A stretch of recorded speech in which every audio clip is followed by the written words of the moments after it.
So welcome everyone here in person and online. Um, I don't think we have any new members here tonight, right? I'm not aware of any. Actually, we have one. That's me. Oh, are you the new member? Yep. Bill? I'm sorry. Well, Bill, please introduce. Bill's from Kutztown. Bill Kutztown. Lowndes.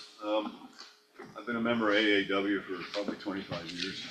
I've been turning since I was 12 years old. Dad had a Sears lathe with a dead tailstock on it. All we did was spindles, and we did a lot of scraping. Never made any bowls or anything. Right. I bought my first Sears lathe when I moved to Kutztown in like '75, and turned some more stuff, and then out came a magazine where it had some Christmas ornaments, making Christmas balls and stuff, so I started with that.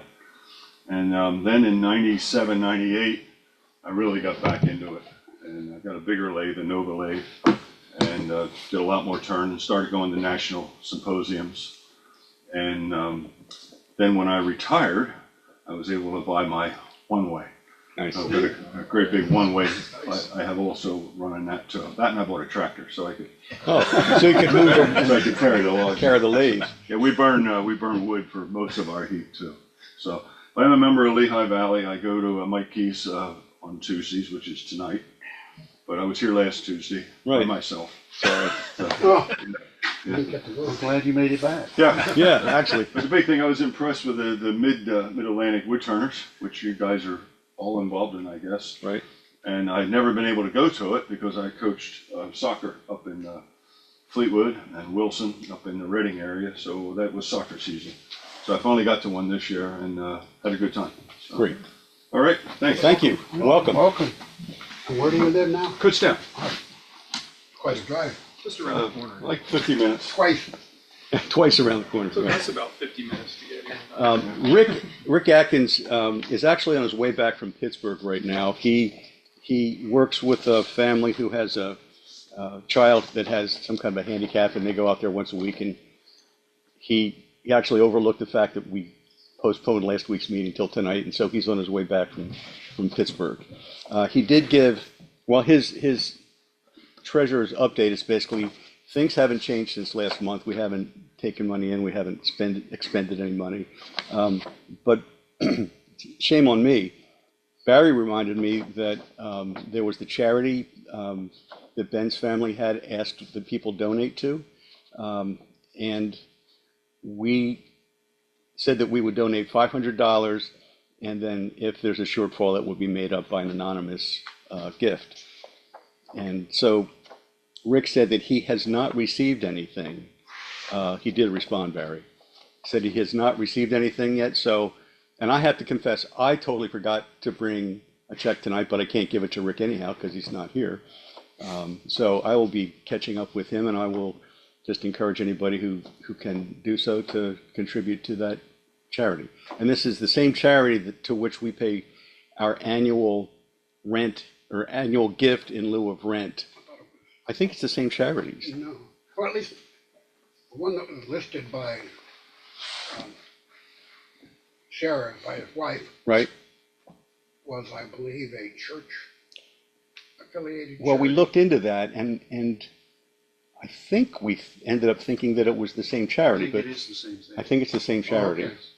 And the name is a little deceiving, but I think it's the same charity. Okay. Yeah. So how do we get money to it now, if he's not here? I mean, next month or? Well, I mean, I don't know if Rick's going to be here an open shop this Saturday. If anybody Oh, comes, if he is, that's fine. I'll be happy to hold, I mean, seriously, I'll be happy to hold any contributions until Saturday, and then we can We'll get it to Rick. figure things out on Saturday. Yeah. Right. Can I'll be we here. also do a direct, but put under LAW? And if you send an email out again saying this is who I it think is, so. We'll look into that, and then Let us we'll know, please. ask Tom to get in touch with everybody about that. Because if they take Venmo or something else, it Yeah. would make it easier for some folks. Okay. So priority business, I'll get to the election stuff, but first, obviously a really sad thing with the passing of Ben Kaufman. It was a shock to everybody. I'm sure his family is still devastated by it. We all are. John Kelsey was thinking, maybe we should consider honoring Ben by naming this the Ben Kaufman Woodturning Workshop. At first he said atelier. He goes, oh, that's too highfalutin. We ought to just call it the workshop. But I thought it was an interesting idea, and I think we probably should talk to Kyle about it, just to see if Kyle, I don't know why he would, but has any objections to it. But I wondered if anybody here or online have any thoughts about that. Barry. And as always, I have a thought on it. And I think it would be a precedent. In looking at clubs across the nation, I don't recall ever seeing one named for an individual. Normally it kind of identifies where you are geographically. Right. But we're not changing the name of our club. We're just We're still Lancaster Area Woodturners, but Oh, I this, thought you were. no, just the workshop okay. itself, the I space. misunderstood, I'm Yeah, sorry. the space. And it was before I was part of this club, but to a large extent because Ben, and I don't know where Kaufman Kitchens was relative to Ben's involvement with it, but I think he was the one that approached folks in the club and said, there's some space up here. So he kind of helped find it. Okay. So- Ben built this facility here. So he was He in was, control. he was in charge of Kaufman Kitchens when they built this facility Okay. here, and his son took over. Yeah, I didn't know what the timing of that was. Yeah. Right. So right across the parking lot. In fact, that's where I went for my first meeting because I thought that was it. Google Maps hadn't caught up with this place yet. Yeah. So, well, does anybody have any other ideas, or are you all okay with that? I think it's a great idea. If you think about like Susquehanna's at Woodcraft, Uh-huh. and Woodcraft always gets a little bit of a advertising. I think this is a special place too. I mean, it's Yeah. a gift, frankly. I mean, $1,200 quote unquote rent in kind Yeah. is Nothing. in addition to that, naming of the space, I asked Kyle if he was interested in one of the large platters I made, right. because I got the wood from Ben. Yeah. So it's actually a piece of cutoff at the end of one of the counters. But I need somebody to help me with printing on it. Whether I do gold leaf or do some sort of sizing or whatever, I'm not quite sure. I need to, if there's anybody used to building or putting a sign, just like Kaufman Kitchens or something like that, in memory of Ben Kaufman. You wouldn't. I mean, first of all, I don't think a laser is what you're looking for, right? No, And it wouldn't- I don't. Your laser would be far too. It's 32 inches in diameter. right. The platter, and I'm not even sure. My other question is, it really is a platter. It's a dish platter, so I'm not sure if you want to put a label on the inside of that platter, if you just want to put a label underneath it or something underneath the platter as is. So It's a great question. How about we throw something in from the club to get a brass? something It would fit like a brass. Well, I was wondering about going down to the Trophy trophy place downtown and see if they would actually do something, or something in gold leaf or something like that. You could. They'll certainly engrave. I've had a lot of stuff on here in the Yeah, past. I don't know if they could engrave something. Well, You're talking 32, so what would you put on it? That's my other question. I So- looked- sorry. So is it? Flat toward the middle. No, it's actually a smooth, Oh, okay. curved entire What kind of wood is it? walnut. I'm just wondering if the grain is really beautiful. Would you want to That's the question. cut across beautiful grain with something like that, or would you just prefer some kind of a sizable stand? I don't know if they would mount it on the wall or mount it on a table, but with a brass plaque or something, that would be. I think that's not a bad idea. Then the platter is kind of pure. I don't know. That's another thing I want to ask Kyle about, as opposed to just which way you'd like to see Or it. it could be discreet on the platter, Yeah. in gold leaf or something, because that would show up nicely on the walnut, Yeah. and pick an area that's. Maybe look at the museum where, it's mounted on a stand, Yeah, and on the stand Right. yeah. is a plate.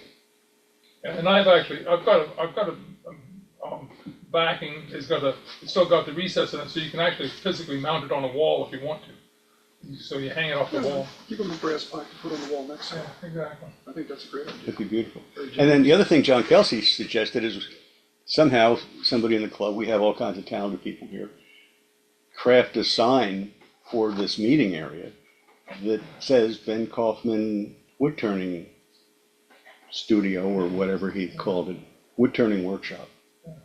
So, A workshop in memory of Ben Coffin. yeah, something like that, right. Well, I But he think wanted to call it the Ben Kaufman Woodturning Workshop, whatever. I think people, let's think about this and we'll then get the ideas and we'll pull them together in January. Does that make sense? And also speak to his son, because I'm not sure that Ben would want something as overt called Ben Coffin. Yeah, Ben's a pretty humble guy. Yes. So definitely Exactly. talk to Carl before you No, go down the path too far. I think you're exactly I'm right. not so sure he'd want too much of the spotlight on him. It almost seemed like he was embarrassed to show his beautiful work, like, well, I made this, Okay, we'll pick that up in January, but think about it. Next, I have the election of vice president and treasurer. One last thing, Oh. I'm sorry. Sorry, One thing I did, I ran, Ben's wife at the funeral home. I asked her if she was interested, if we got a bunch of wood from Ben's shop and making pens for the family. right, I don't want to make 25 pens for the families. I think if there's some of the folks here that would like to chip in and make a couple pens, we get the pen, because again, that's something tangible that everybody can carry with them. Right. As noise from grandpa or dad's shop or whatever. And I think Ben would appreciate if we did it here Yes. yeah, on a Saturday. Bring us all together to turn. I think that's a great idea. Yeah, I think that's a good idea too. Okay, So if the club could arrange to buy the blanks, not the blanks, but the yeah, cannons. the kits, yeah, A bunch of kits. and we'll need some mandrels and stuff, right? Okay, I think the idea, if you look at a good quality size pen, Gatsby or the Wall Streets, they're only at one blank as well, rather than two. oh, really? And they're easy to make, so there may be some folks that aren't familiar with it, they're still made. But they're heavier than the slim lines that use the, what's his name cartridge, the same ink. Oh, God, I'm drawing a blank. These are the pens. That's it. No, it's the refills. Schaefer or something? Parker. Barker. Thank you very much. I think that's a good, thank you, Joe. So Barry asked me ahead of the meeting, relative to election of officers, do the bylaws require a quorum, or do the bylaws require a majority of members present at the meeting? And I confess that I do not recall. So what I proposed is we take a vote tonight, treasurer and vice president. And if it turns out that we don't meet the criteria because of the few people that are here, we will do it again in January. But if it turns out that it's legit, then it's legit. Is everybody okay with that? So, Doug? I just want to know who's going to oppose the vote. Yeah, let's get some. It's kind of hard to be anonymous in this crowd too, isn't it? No, I'm just coming back here. We've never had somebody actually say no, no matter how many people are present. So it's like. So should we change the bylaws and say we don't have to vote once somebody's been Well, nominated? If it's only one candidate, it's confirmation. Well, it's two. One candidate for each position. Oh, right. They're running unopposed. They're running unopposed. Okay, so it's a confirmation, but I think I don't think there's anybody in our No present. two write-in votes, so Yeah. don't worry about that. I don't know, do we do Zoom in Record votes? pads or anything like that. We do Zoom in votes, or Zoom in write-ins. Yeah, notice the Zoom-in guys aren't exactly standing up and saying they disagree with our candidates, so. No, you're right. Well, but I think we're still supposed to vote, so Okay, the two candidates, Rick Atkins has agreed to run again. I think we need to take a motion of voting for Rick Atkins. Is that the proper way? Or do we just take a vote? There is a slate that's defined. If there are no further nominations, then it's put to the vote. Okay, well then, all in favor of Rick Atkins, please raise your hand. I am. I think it's overwhelming that Rick Atkins is our treasurer for another 2 years. 612 yeses. I think that meets the requirements, right? Next is Curtis Rounds is the candidate running unopposed for vice president. And if there are no objections, show of hands in favor of Curtis. And once again, it's passed, provided we haven't failed to meet the requirements of the bylaws. So congratulations and thank you, Curtis. Is the president not allowed to vote? Okay. The president only 613. has the costly vote in case of a tie. They're pretty close, but I don't think I have to break any tie. Thank you. We look forward, Curtis, to working with you and helping you in what you think about demonstrations and what have you. I heard that last part, and that's what I'm going to dwell on, helping me. Yeah, we will. Yeah. We will. We're right behind you. We're right behind you. How far behind? I think that's how I became president. It was like this, or actually vice president. So if y'all can bear with me for about 6 minutes, I would like to thank folks who over the course of the year have helped this club. Can you bear with about 6 minutes worth of me reading? First of all, I have to have Ben Kaufman at the top of the list. He said we'd not have this wonderful meeting space and workshop were it not for Ben and of course his son Kyle.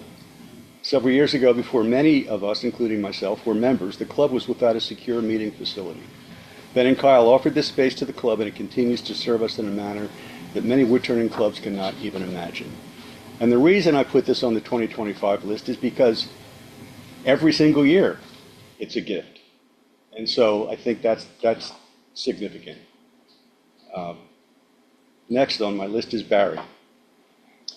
Barry made a very significant gift that helped us fortuitously buy this lathe that Doug found the night that we were trying to figure out what our next steps were. He goes, there happens to be one in West Philly, you know. It's like, so 2 days later we picked it up. So thank you, Barry. Also, Barry also crafted the Japanese lathe for Eko-san's symposium demonstration. And I know you put in untold hours figuring it out. I did. You did. I don't have to tell you. I don't know how much everybody else realizes how much time Barry put into that. And it worked. Eko had a successful demonstration, and now we have a Japanese lathe. So Barry's going to be giving lessons on how to use that. How to build one. How to build one, sorry, how to There's build one of one. your demonstrators. Yeah, that's right. Next is John Kelsey. John also made a significant contribution to the lathe purchase. And as everybody I think knows, it wasn't just the lathe that came in this pack, it was like a package deal. We got a dust collector that Jim Barr rehabilitated, and then we sold it to a member, Rick Bittler, plus a bunch of tools that we're going to figure out what to do with them in the near future. So it was like manna that just dropped in our lap. And it was like exactly the budget that we were seeking, and it was like, it just showed up. The timing and everything was impeccable. Also, I'd like to thank John for his continuation of what I'll call the worldwide Lancaster Woodturners Coffee Hour, now up to 281 Zoom sessions. That's just incredible to me. And it's really been, as anybody that's been on that coffee hour knows, it really has created a community of friends, not just woodturners, but people that have become pretty close friends. Peter, I want to thank you for your donation of the Grizzly lathe and the bandsaw, plus working either the camera or the computers all these years, and this year again. Thank you. Angelo is not here, but I'd like to thank Angelo. He identified Eko Tanaka and then pursued that with Mid-Atlantic Woodturner Symposium folks to bring her here. And Angelo put in so many hours working with the Mid-Atlantic folks and Eko working across the Pacific and back and forth. He housed her for a week and a half or so while they were here visiting. I mean, he just went out of his way to get her here and to welcome her. And so that was a huge effort. And then worked with Barry to make sure that the lathe configuration met her requirements as closely as possible. Ron Sheehan is not here. I don't think Ron's online either. But Ron, for many years, represented LAW at the annual Mid-Atlantic Woodturners Association.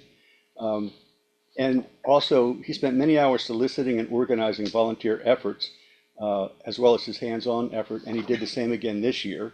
However, he turned most of his role over in representing us at the Mid-Atlantic folks to, next thank you, is Doug Reeser. So thank you, Doug. That's not a small task, and I'm sure we don't hear any close number of how much time you spend working with those folks. So, and as Bill says, it's a terrific show. And then we have a lot of people in this club that volunteer for the Mid-Atlantic Symposium, and I'm not going to name them all because it's a whole bunch of people. But again, as Rick Baker has said, that show could not go on were it not for all the people that volunteer at the Mid-Atlantic Symposium. I want to thank Bill Heaps, who does his computer updates and monthly Zoom management of the club meetings almost every month, and then filling the vice president position for 2025. So thank you, Bill. Tom Wenzel is not here, but he's the club secretary, and again, we wouldn't get all of the information out to folks and collect it if it weren't for Tom's efforts, and he does it very well. Plus, he works the cameras when he's here. Rick Atkins, the same thing regarding the treasurer's work, and he will be doing it for, I'm sure he's looking forward to another fruitful 2 years. Jim Barr has done this for us. He's organized all the tools, labeled them, we took inventory, made the boards that all the tools live on, and Jim, it really has turned this place into, it feels good to come here, is all I will say. So thank you for all your efforts in that regard. Jim came up to me, I think it was about February of last year, and I made some comment about the tool committee. And he came up after the meeting and Jim says, do you think the tool committee would mind if I organized the tools? And I said, I'm not sure who's on the tool committee, but I think they'd hug you. And they'd be jumping for joy. And he got right into it, and I won't say Bob's your uncle because it wasn't easy, but he took it over, and it's beautiful. Thank you. John DeBenedetto rebuilt our desktop computer, saved us from buying a new one. I know, Mike, you were looking into alternatives, so thank you for doing that as well. I don't know how much John saved us in doing it, but he at least is keeping it running and can get new updates. So in that regard, I'd like to extend thanks to John. Keep it out of the Matt Kilareski has edited and posted our club meeting videos for I don't know how many years. A couple. Just a couple? Mostly on time, sort of. Well, this is your last year officially. I don't want to put words in anybody's mouth, but I think you said that you would continue to help, and Bill would temporarily at least take that on until we find somebody to fill that role more permanently. So thank you both for stepping up to do that. And I forgot to ask you asked me, but are you okay with coming up with a monthly challenge? Sure. And we can augment that if you'd like with some suggestions, because Don Smith from England, they have contests and things like that each month, and then they make awards to people who like get voted for the best advanced, intermediate, and beginner turner. I mean, what a thing!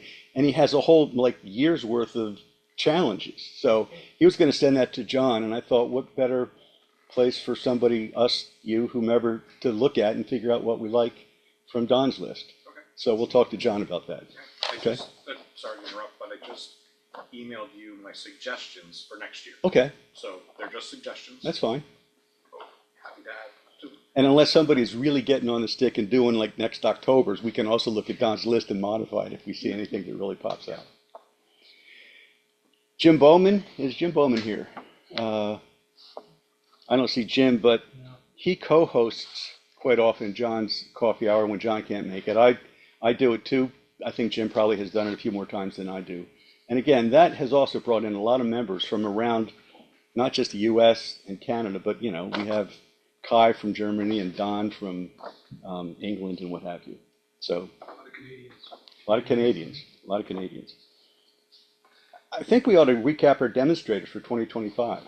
We started off with David Welch from Easy Wood Tools. Rick Atkins was in February. Angelo was March. Bill Heaps and Barry Price each did a demo in April. Doug did, I think it was sanding in May, right? Was that sanding? Toby Booter did June. Dave Landers was an IRD in August, and then Trent Bosch followed with an IRD in September. John Kelsey did his magnet boxes in October.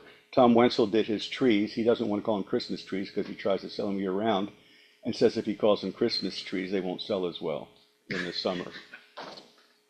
And then Barry is going to do a demonstration tonight. And then last, and certainly not least, all the members of this club that have shown up, continue to show up, join us on Zoom if they can't be here or you live far away or what have you. I will say that when we moved out here, Patty and I moved out here in 2021, we didn't know a soul. Our daughter lives in Hummelstown, and that's part of the reason we moved from Jersey to New Providence. She's the one that told me about this club in 2022, and it was the trifecta. I said, it's probably a bunch of old geezers sitting around a whiskey barrel talking about wood turning once a month. Yeah. And Kelsey said, well, it's not wrong. It's not wrong, except that there's a bunch of talented people in this club. And when I joined it, it's like, and then I found out, and she goes, so I got my lathe, told me about the club. Oh, right. Told me about the club, told me about the symposium. So, in a month and a half, like I said, a trifecta. And ever since then, this has been kind of my pastime when I'm not working around the house. And so I'm sure all the members here feel the same way. So just thanks to everybody, not just from the club, but from me, because it's such a great community of folks.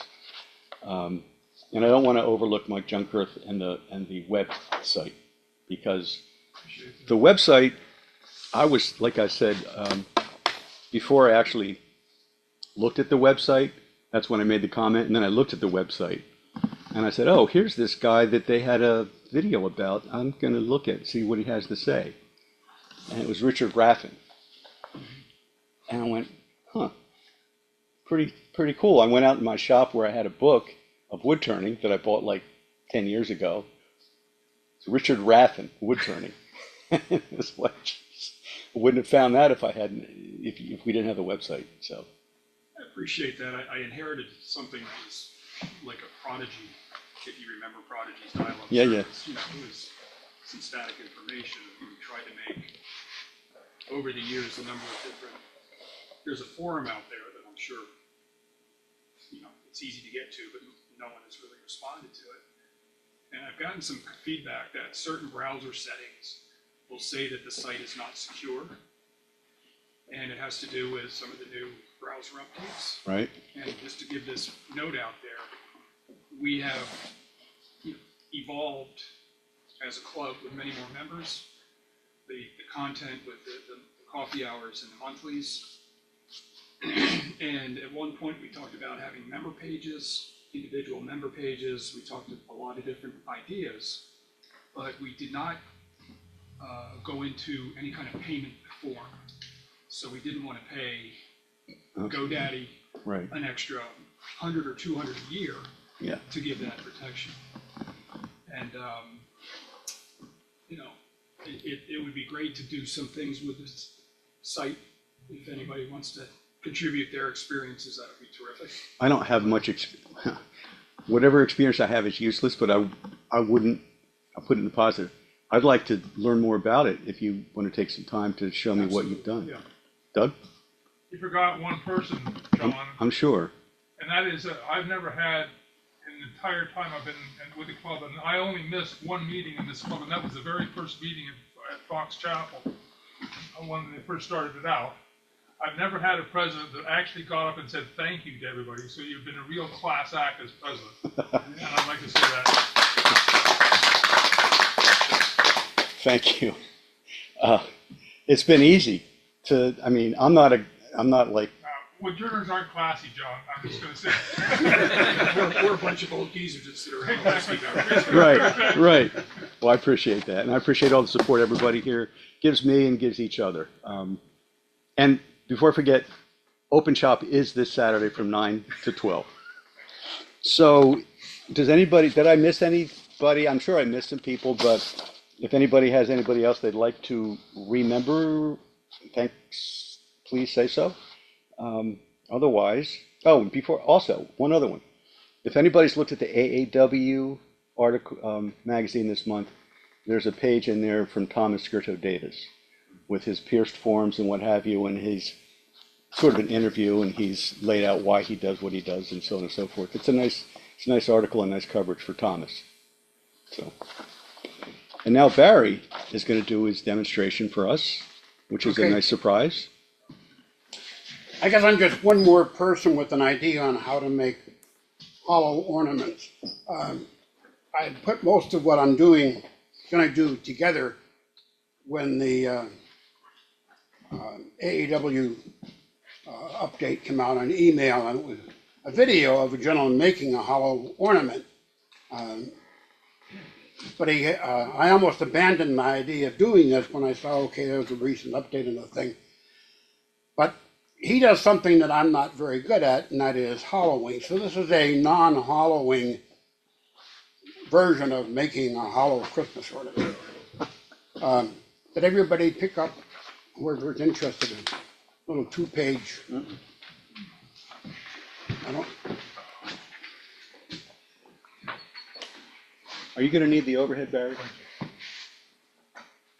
I will sit here and man it if you are. It's fine. You mean for the camera? Yeah. I don't know. Okay. I mean, I'll sit here. I'm going to be turning the piece on here. Okay. Thanks. But I promised I'd try and keep it short, which is an oddity for me. As we broke down here, there are a couple of things to do before you undertake making it. And this whole approach, by the way, is more optimized toward doing a batch and not turning a single ornament. And I've had a request to make like 8 for a club my wife is involved with. And so I got thinking about ideas, and it actually collects some of the things that I've learned over the past 2 years, including from Echo on her using a scraper as a final thing to get rid of tool marks. So I've incorporated that. The starting point here, I view it as prep work and certainly reusable. At home I've made these now in 2-inch, 2 1/4, 2.5, and 3. When you make a 3-inch ornament, it's just too big. When you make a 2-inch ornament, it sounds great, but it comes out quite small. 2.5, kind of like a Goldilocks thing. It falls in the sweet spot there. And so this will be a chuck, and it'll come into play halfway through on making the thing. It's pretty much exactly 2.5 inches across and 1 1/4 inch deep. And there's a ledge in there, and it's meant to stop the partially turned and fully turned ornament from going down all the way inside and having to dig it out with a tool or something. It's been slotted in this case in 6 places and has a couple of hose clamps on, because quite often when you're turning your cylinder to make into an ornament, you get a little bit undersized. It won't tolerate oversized too readily, but you can clamp it on down to as low as about 10 thousandths undersized or so. The other thing to make before you get started will be an inside and outside template. I use Formica because it's readily available. But they create a 1/8 inch wall. I know these guys like Doug and Angelo and so on wonder why you go that thick, you know, they get down to like 1/32 thick wall. But I would consider this an ornament and not a ball. It approaches a sphere, but it is not a sphere. So that caveat. And an 1/8 inch keeps me from going through. I did it first try, a 16th inch, and the second one I tried, it didn't actually go through, but I bet I could put a flashlight through it. You know, a little bit off center. If it doesn't go through, it's still a sphere. Yeah, right. So anyhow, that's the prep work, and then finally cut a whole bunch of blocks. In my case, 16, plus some for tonight. I'm using poplar. Poplar and cherry, it turns out, weigh about the same, turn about the same. I thought poplar was a much lighter wood. It is not. I did try, anybody here ever tried turning paulownia? Yeah, it's very thin, very soft. Yeah, it's almost like somewhere between balsa Yeah. and pine. It is a hardwood, to put that term, you know, it's not a hardwood, but it falls into the hardwood category in that it's deciduous. Is it flaky, stringy, you know what I mean? It's an attractive wood. Yeah. You can get it down at Groff and Groff, and if anybody wants some, I got a bunch of it. It's amazingly light, and I think on something bigger it might turn okay, but when you get turning, I don't think one of the ones I brought is made from it, but it does produce a finished 9-gram sphere, you know, 1/3 of an ounce, with an 1/8 inch thick wall. So it's an extremely lightweight wood, but it's not worth the hassle of working with it. But if anybody would like to have some, it's not a cheap wood, it's not an expensive wood. It's about the same as cherry to buy at Groff and Groff. And you can almost, you know, hit somebody with it and they think they were being hit by balsa wood. Okay, so we have our blocks made, and on each block, the blocks are as close as I can get it. If you put a micrometer on here, which I have, it is 2.5 inches. I mean, within 1/1000th of an inch, 2.5 inches on the end grain. There's some excess on the width and some excess on the thickness, so that when you're turning a cylinder, you have a little bit of play on getting it down to 2.5 in case you're off center a bit. So the only things I'm going to do live tonight is hollow 1/2. I already have the other half hollowed. And then normally it would be gluing them together. This one's hollow on the inside. I guess you just have to trust me on that fact. But it is it's ready for making into a cylinder. Any reason I'm not doing it here, I tried one with with CA, and if you don't have it exactly lined up when you're putting it together, it's put together. You know, and it's not tolerant of being off by even 1/32 of an inch. And so I tried, you know, jigs to get it to line up and this kind of thing. And I kept on getting with a slight edge. So I've fallen back to using carpenter's glue, tight bond, and just letting it sit for about 2 hours before in this case, 2 days, before turning it.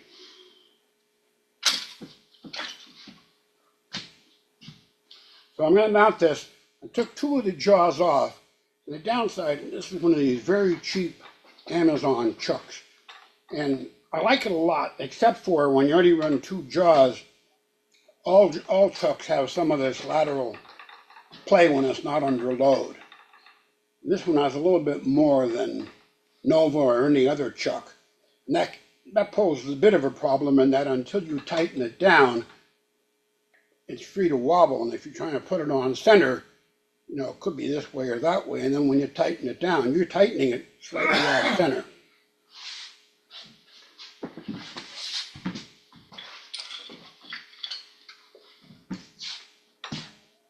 We're going to put it in here with the end grain against the jaws and not tight, just tight enough so it doesn't fall out on me there.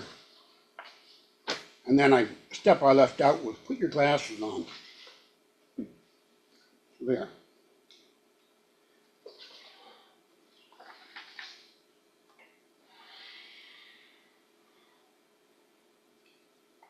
And there was a prick mark made in the center to draw the circle. And we're going to go ahead and use that to get this thing laterally centered.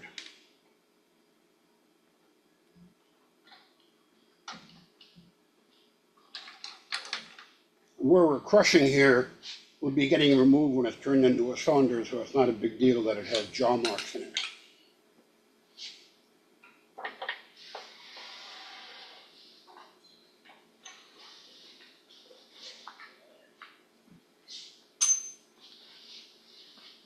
Something else I learned just this year, Cindy Drozda, I'm sure most of you are familiar with, has taken to using a ball end round nose router bit instead of a drill, unless you're going down really deep into a vessel, to make the guide hole, if you will. This one, I've taken a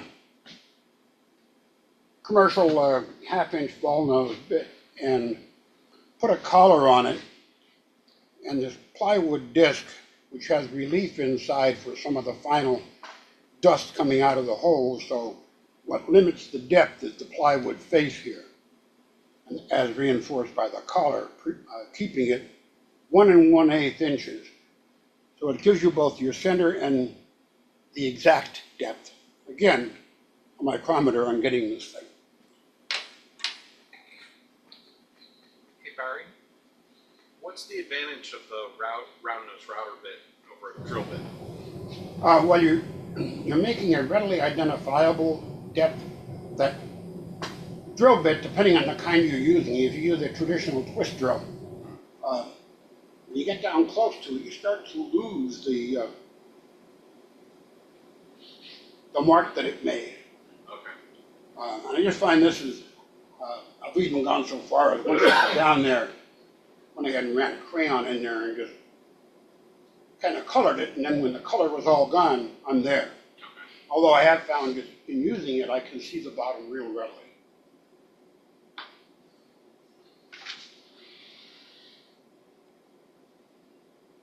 And there's no, with the collar and such, there's no measuring on how deep I'm going. I'll make sure.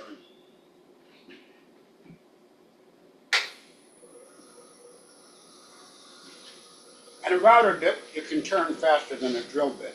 I'm not going to go up like in the thousands of RPM, but I'm sitting here at 630.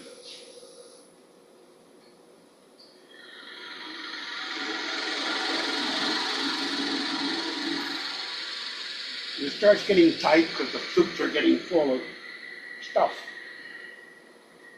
But it does require, if they don't fall off the flukes, you got to clean it out one time.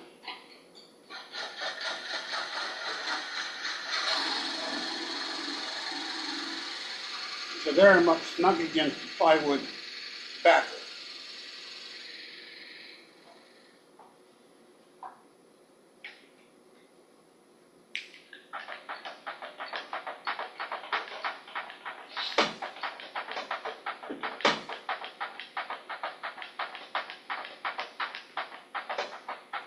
I'm taking the chuck out just because it's recommended practice, so you don't have something in your way.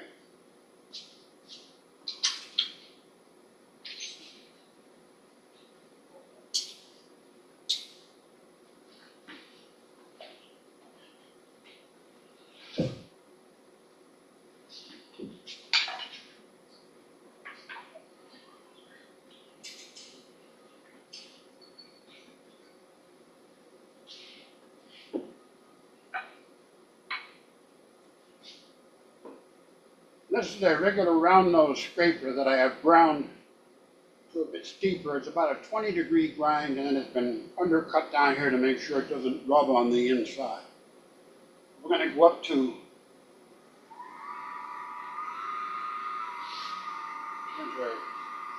1200 RPM.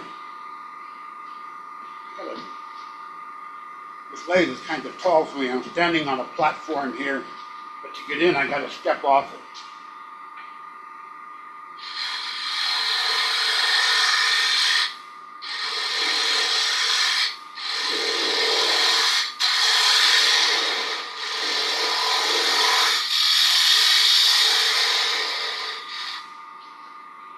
I'm sorry.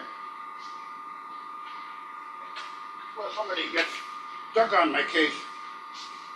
Barry, did you, I'm sorry? sorry, I might have missed it, but did you scribe What's that? the circle on that? Oh, I thought it's on the instructions. I drew a 2 1/8 inch Circle circle. from your prick mark? Yes. Right, back when I cut all my blocks, Okay, I marked the center and drew all the circles. okay. And I'm working to that right now. We're close to it. Now I'm gonna use the template. You wanna get that tailstock out of the way for you, Barry? No, in fact, at some point I like to have it on Oh, okay. under my arm here. You get a pillow.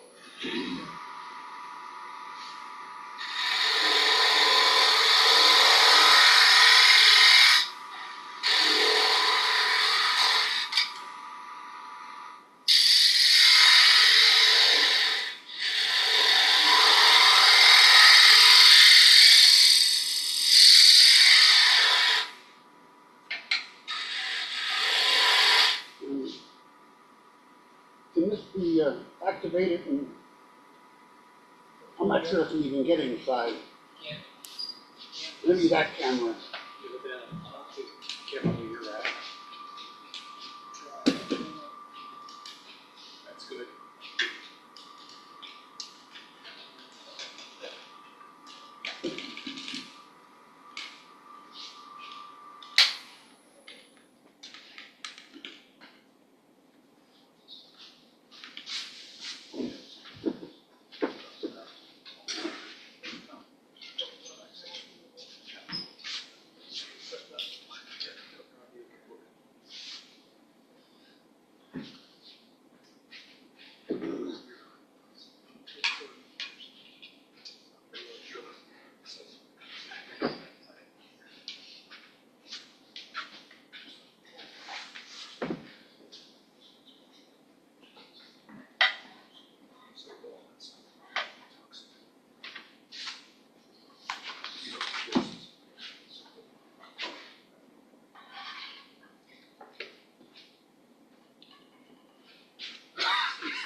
That in the way of the camera.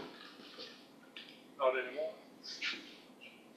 And by the way, I did lock the chuck when I put it on here, but at home I like to do the finish turning in reverse. Not for wood consideration, it's just that I'm not coming around like that.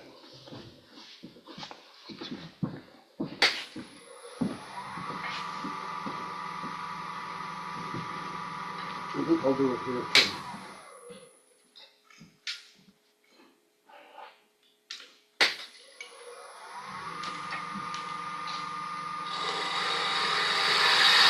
You can see the impression on the bottom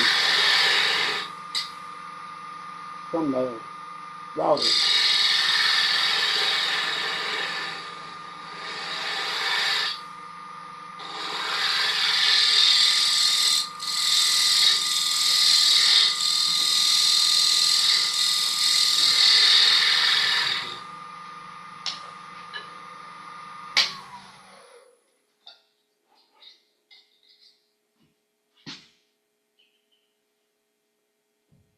It's a little bit deeper, and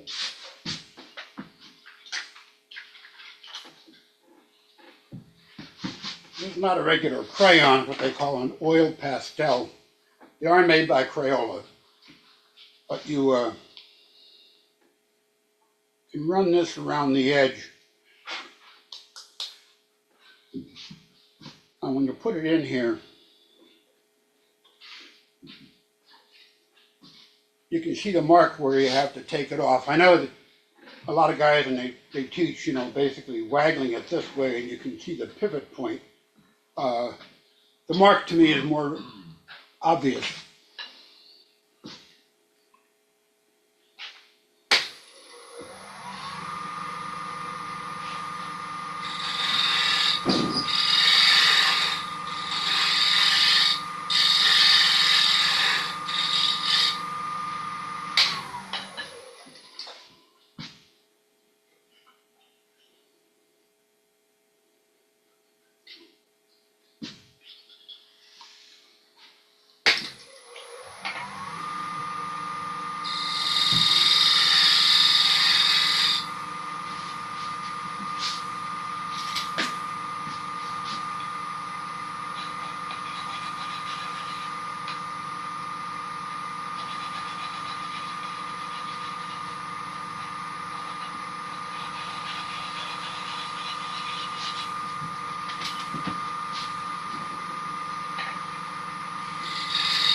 And as I said a few minutes ago, we are not making a perfect sphere.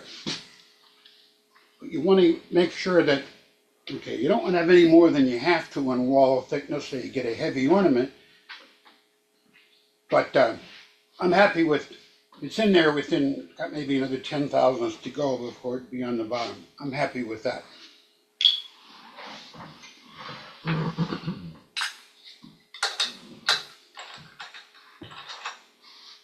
Switch back to forward. Okay, so like I said, at home I made another one, and so we would glue these together.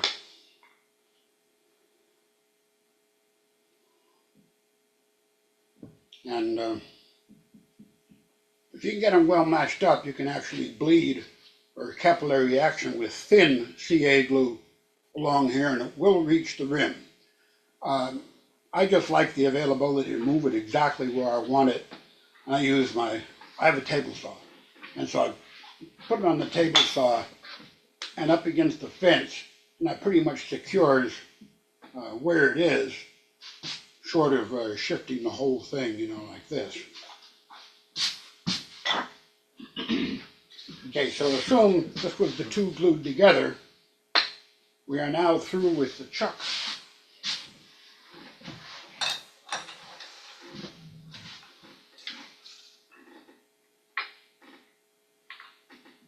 I don't have a Powermatic at home. Oh yeah, I gotta undo the. Yeah, because they loosen up the heads.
Reach. We'll run the other way. Oops.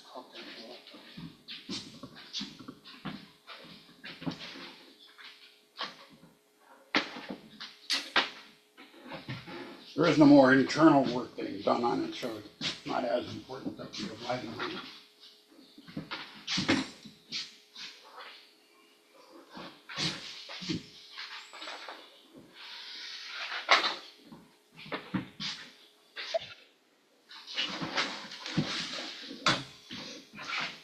So on the block, after it's been glued together, on both faces, put a pinprick at the center and draw a, I think I'm back to when Matt Kiloreski first joined this organization. He showed how to turn a sphere. He made about, what, a 5-inch diameter sphere. And it was the first time I had seen I was only about a year into turning myself. And it was the first time I had seen the 45-degree chamfer approach to starting off on a sphere. And so what you want to do is you want to mark it 0.21 times your diameter as a radius. And that will be the end of a 45-degree bevel coming down. And if you were to draw a stop sign or an octagon, you would see where, if you come over 21% of the diameter, from there you start at 45 and you come on down and the 45 will end right on there. When you make that, well, you'll see it happen. When you make the 45, that's your starting point, and the midway through that 45 is a point that you'll keep. And then you'll just basically put a radius between here and the 45, and between the 45 and the flat. Angelo, in precision work, actually has intermediate templates that he puts on for 22.5 degrees. And it winds up being a 16-agon is called.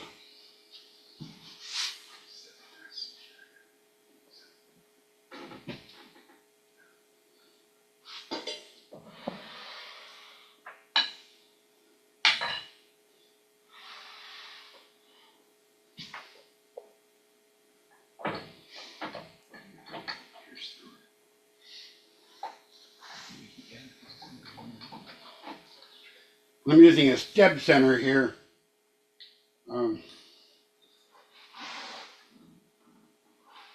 Which, as long as you keep the speed up, does a pretty good job.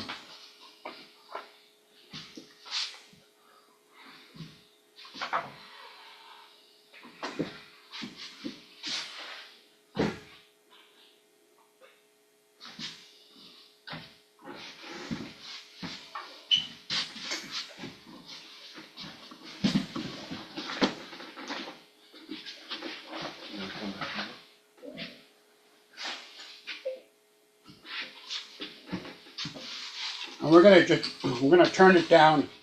It should be just slightly under when it's round. You'll have a few more thousandths to go to get it down to 2.5 inches.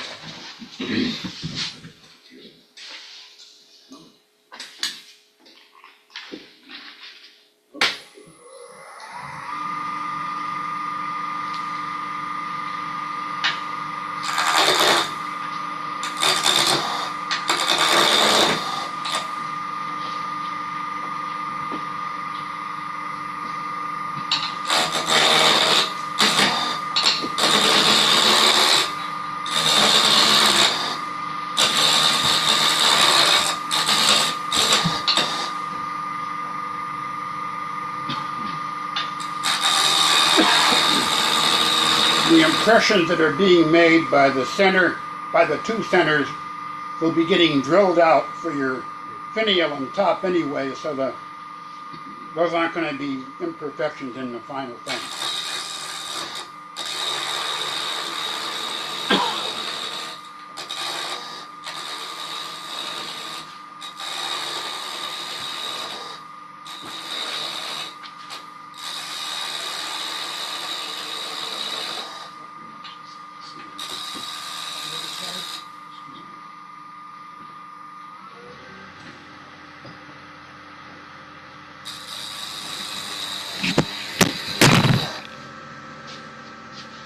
Thank you for standing there, Gus, for my...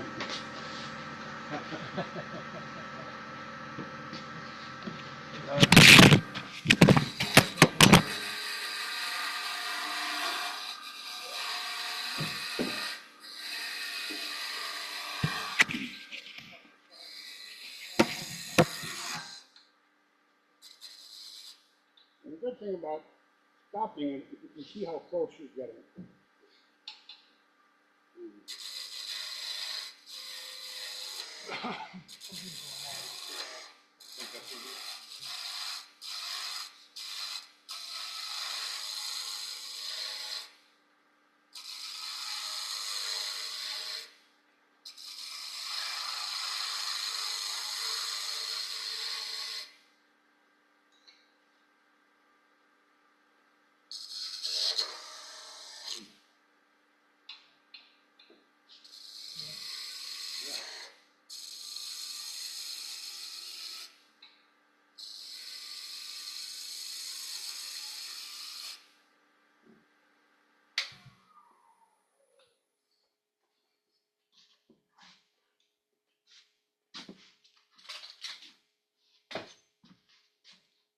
Barry, is your template that you made for that as well?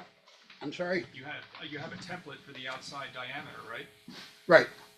So that's what you're doing, is just measuring it the same as the template would do? Oh, the template comes in later. Okay.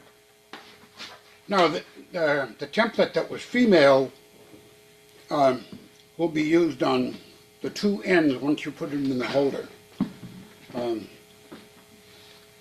I wouldn't trust it at all on getting a diameter. Okay. I mean, it's been bandsawed and filed, the template.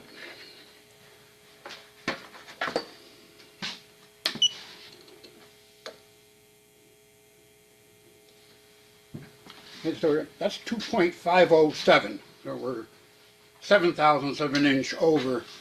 And it's working out pretty well because The power's gone off. right here there's a tiny spot that hasn't been reached yet. We'll do one final. You guys marbles.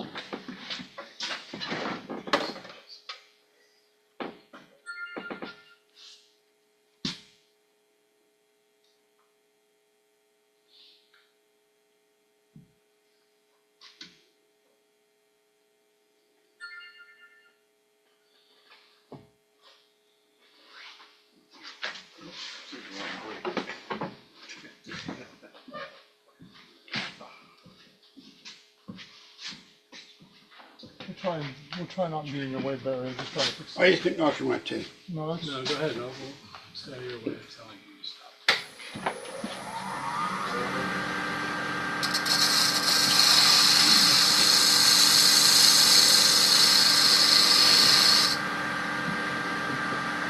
I'm going to call that it.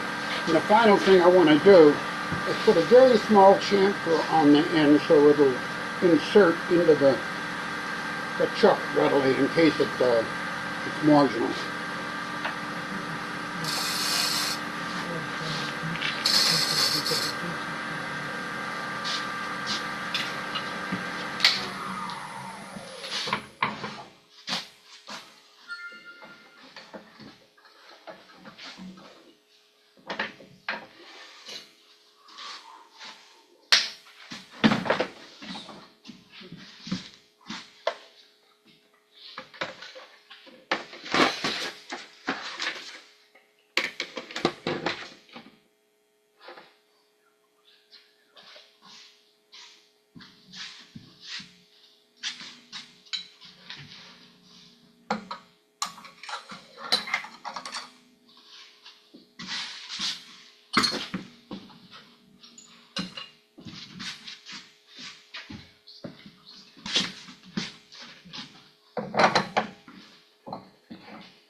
And I will not be running this in reverse, so.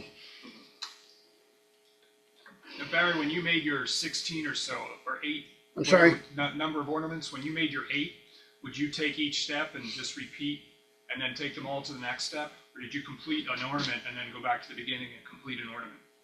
Obviously I didn't because I knew I was doing this demonstration tonight. I've only made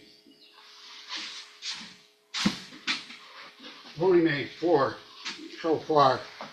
I should have given these to.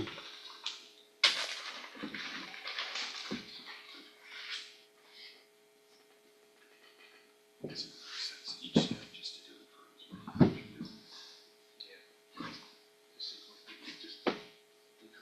for start again. So you're taking a chunk on and off, 8 to 16 times. But yes, ideally, I would do them as a batch.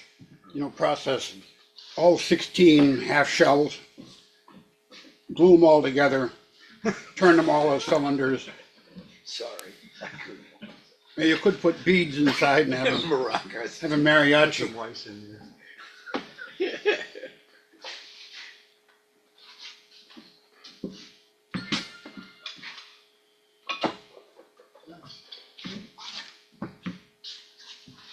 And if you all are going to make one of these chucks, I recommend putting the hose clamp back a little bit further away than I did. It has whacked me in the knuckles a couple times, and nothing serious, but it does sting. It's working, Bill. Or, sorry. Doug. Working again? Oh, well, now there's no signal. Yeah, it's- Went away again. No, it's not working properly. It went, It's kicking off. went back. You know what?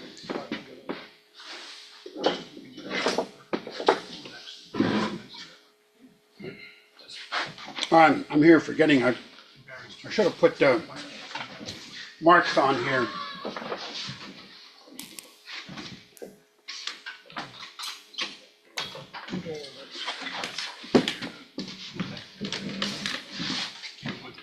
This must have shrunk a little bit, but this does come out to be right at 2.5 inches, I think.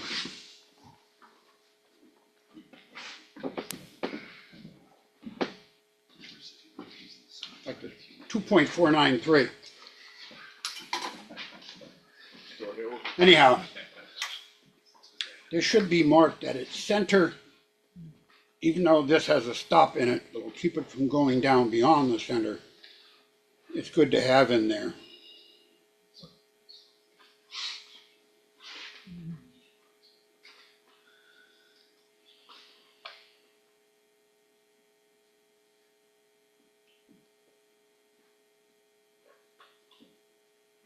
And then from the center, 0.51 inches on either side.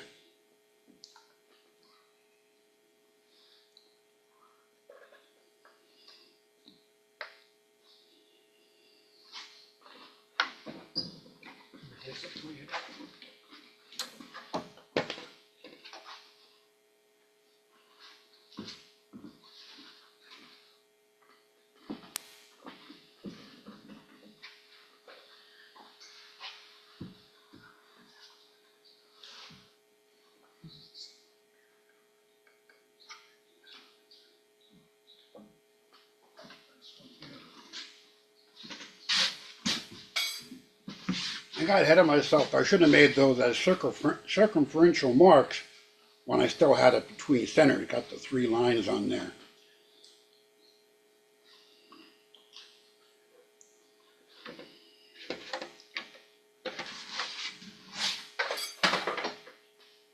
I want to try and force it in there.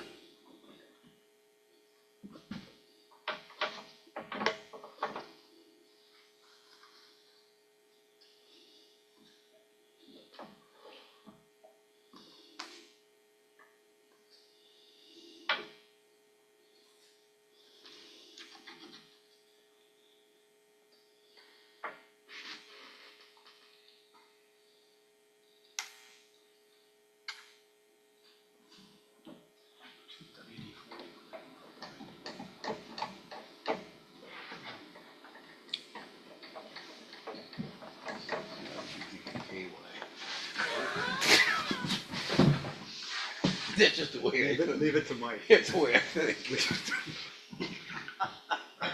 You have any on you? Well, as a matter of fact, in case of emergency. Never know. That's right. Cuts down on shave. When you're at the lathe, you know? Yeah.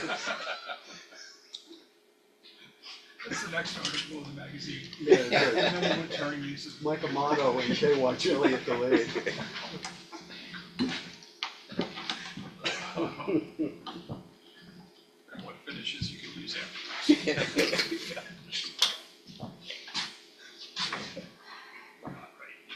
Yeah. this one really works good in black light. Put you in the dark. This Don't, we're gonna get worse. Yeah, the short bus. Everybody will be sitting in that. That's where the party is. Exactly. That's where we're the baseball. Yeah, just like a carpet. Yeah. Back of that bus is where you bounce high, it's trying to move over a bump. It's true too. Okay, so between this line and this line down here, it's gonna be a 45-degree angle. We're pretty close.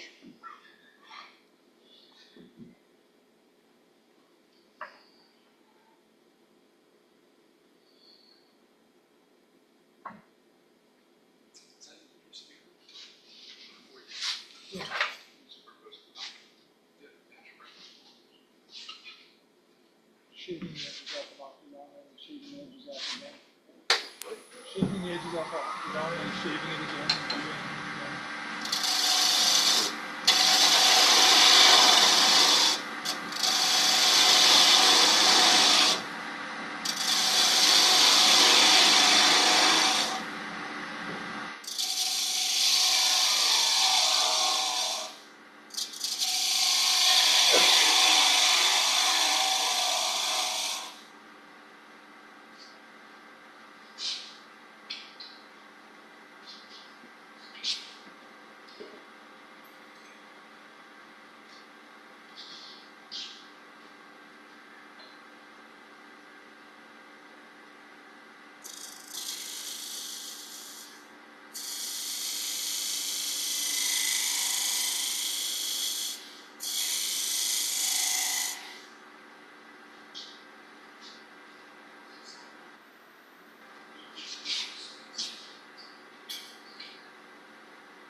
So if I now put a mark on the apparent center of that 45,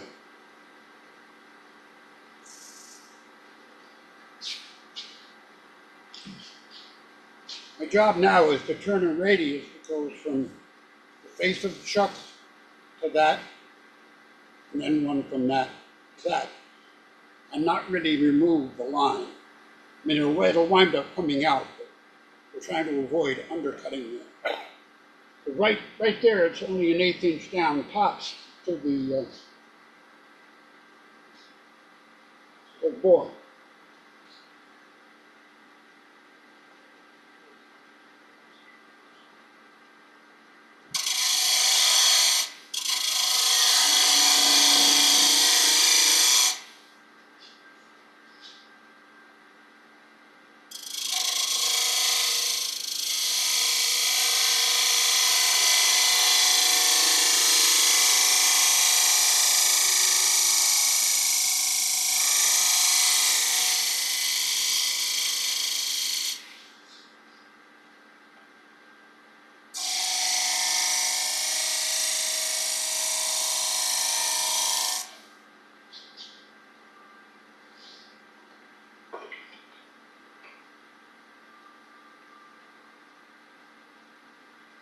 Not to be so bold as comment on Barry's, when he's using a straight scraper like that, the advantage of using that flat scraper is that you can never go underneath the diameter.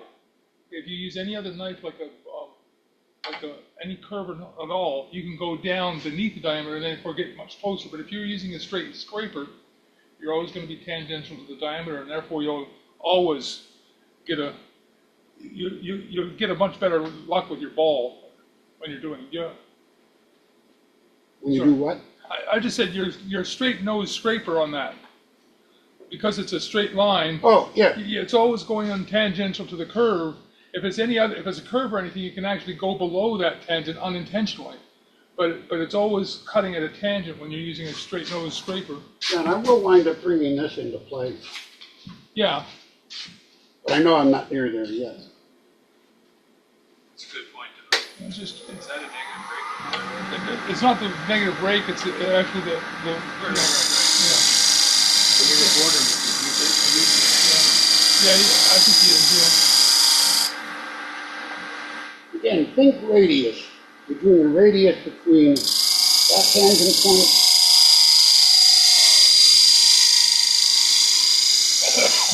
and that tangent point. I can see there's a kind of a ridge right in here, or a bump if you will.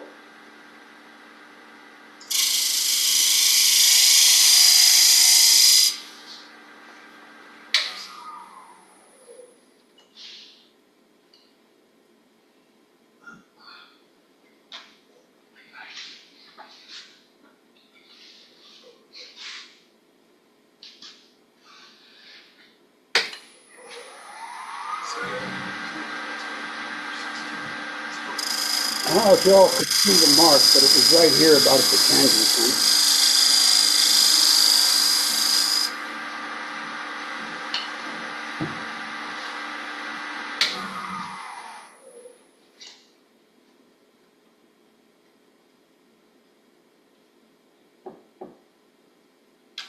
Close enough.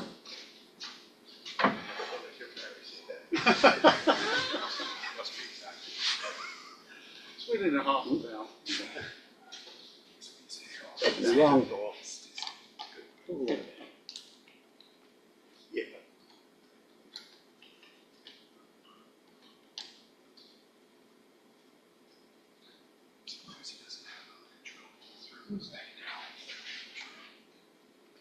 This is where you reach for the screwdriver, you know, the one with orange juice and vodka.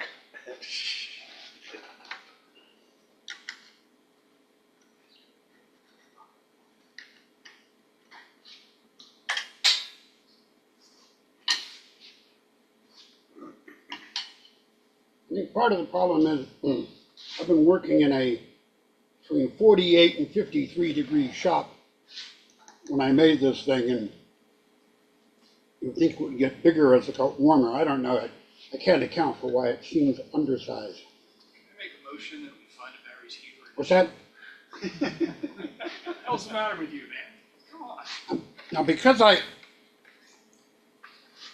mine, I also made a secondary hole in case you want to do like a teardrop thing. So I don't have the shoulder to rely on now, so I have to rely on putting this in part way, putting the center in.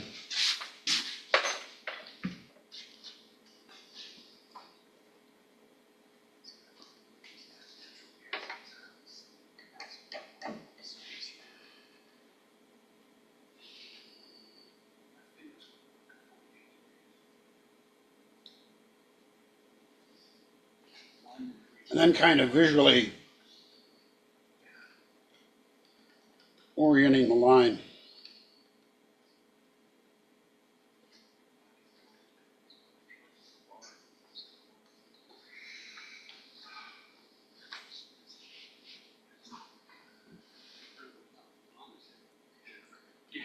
Those of you who watched Aiko's presentation may have seen that she doesn't rely on a center to do this. She does trust her drawn line, and after she bangs it onto the so-called iron cup with the handle of her tool, she'll tap it until the line is at the same distance or right even with the point, and she relies on the accuracy of that line, or the parallelness of that line to the edge. She also had to do 1,000 bowls before her Yeah, she supervisor. hard, but she makes typically 80 to 100 bowls in a day. Yeah, exactly. And they're all the same size. They have to be identical. So it's like she gets an eye for it, I guess. What's her prescription for glasses? 75, 75 or so. And I wouldn't need to go Sure. Serious. No, so Scrapers. She makes scrapers out of band blades, flat blades. Holds it with a piece of bamboo, so wish I was here for that. That's crazy.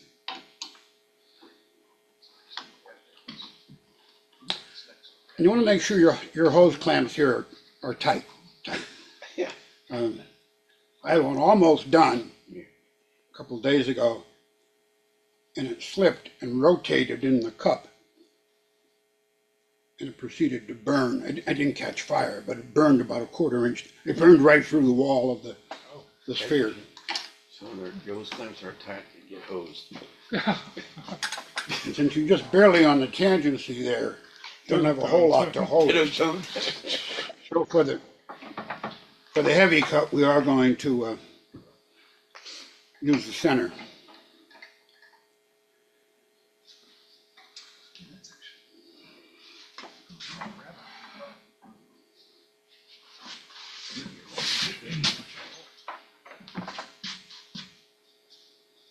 I'm gonna get out of Come on. Do you want us to put the protection board up here? Yeah. We're supposed to have that for safety, you know, between the. We don't want that wall to get messed up. You know, if Ron was here, he'd insist on it. Who? Ron. That's why Barry made it. Did Barry make it? I think so. You gotta cut these platforms down so they fit between the legs. I keep on stepping off the edge. Get one for you. You mean Vern? Can go anywhere then.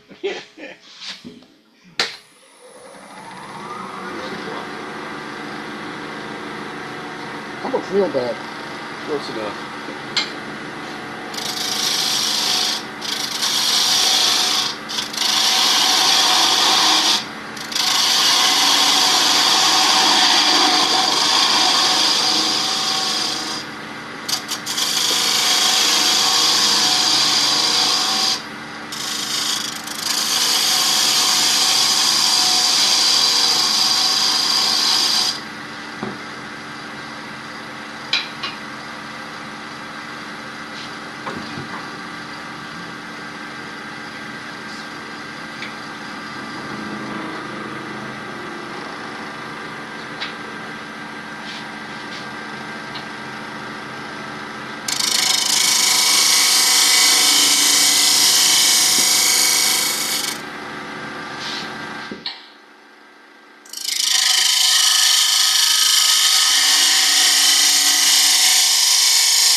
For those of you who did watch that AAW video that came out recently, the gentleman didn't use a template at all. He just eyeballed a sphere.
I'm under in the diameter, but I don't want to take this down. We'll just see how round it looks.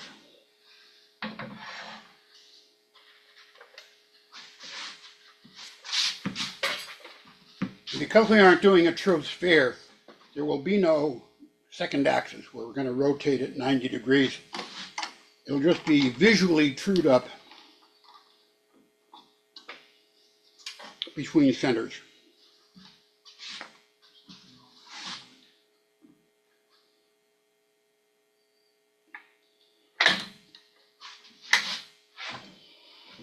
one of the things in there. I'll hold up.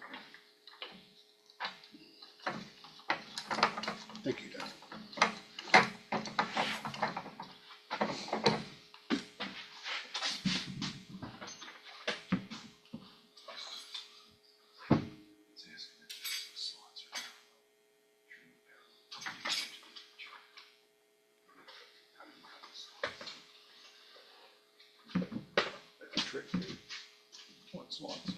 I just, these are, you can buy them on Amazon, I think for about $9. It's just a Morse taper that has a half-inch 20 thread on the end that are meant for, I think, drill chucks. That's the standard pattern for a drill chuck. A drilled and tapped piece of Purple Heart in this case. It turns out wood on wood is a decent friction for driving it. And then we just use the reel center over here. Well, it depends on what you're making. Build a jig to bring it in there. You're making Euclidean geometry archibus, geometric archibus of what? It's like,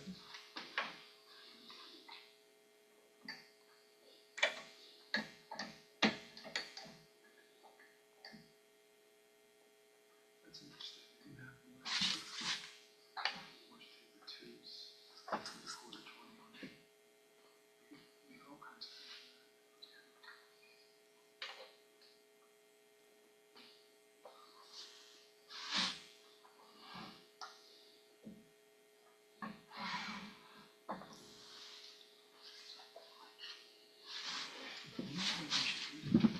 See comments coming in? No, comments. One lines. We should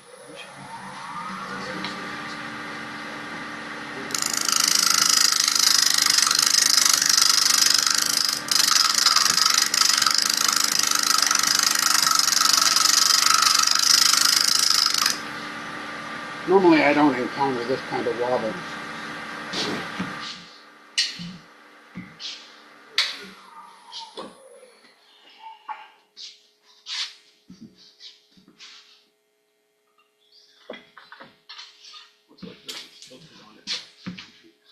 One of the things that ACO used was a scraper. It actually had a pair of scrapers, one pretty flat and one that was curved. And hers were power hacksaw blades. I went ahead and bought a power hacksaw blade, and sure enough, it billed as a high-speed steel with a Rockwell of about 68 on it. I don't believe that was true. I think it was hardened along the teeth. But when I would scratch it with a pointer, you were getting a typical very hard metal scratch up near the teeth, but as you got down, it was much softer. So these, they come in several varieties. They're a regular hide scraper, but they make them in stainless steel, which you don't want. And they make them in carbon steel, which you do want. They call it a high carbon steel. They just ground the edge at about 45 degrees. If you saw ACO, she used a waterstone, a Japanese waterstone. What we're doing here is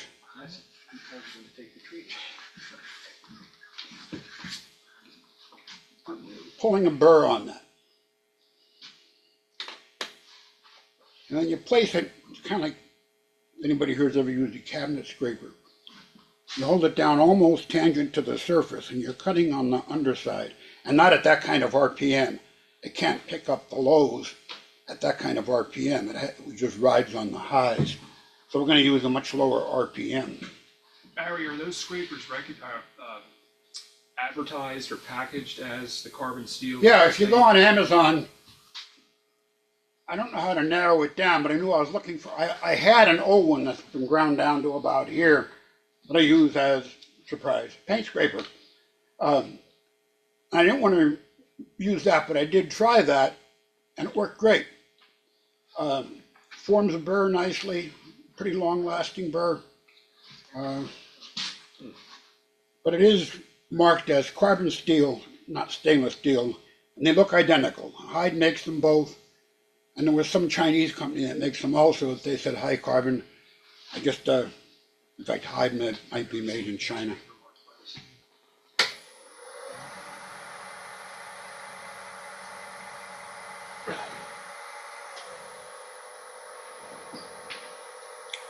It's right at 600. And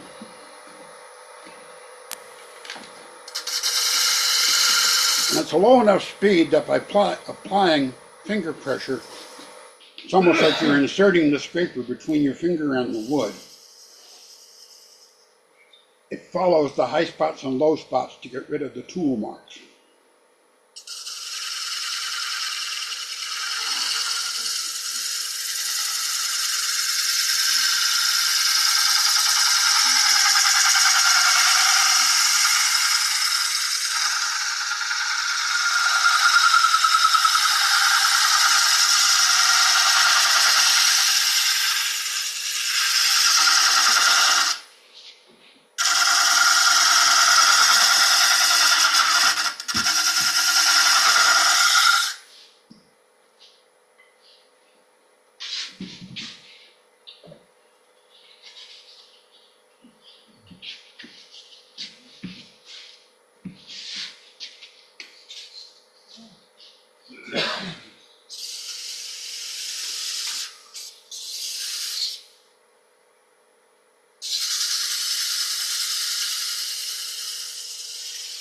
And I don't recommend power sanding on this.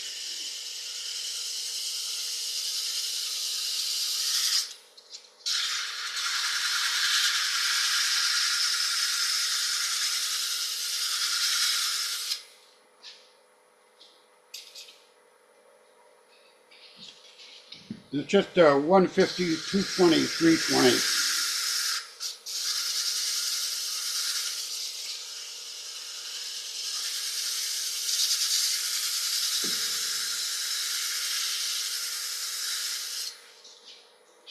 And you get better torque on the wood on wood if something else I overlooked here.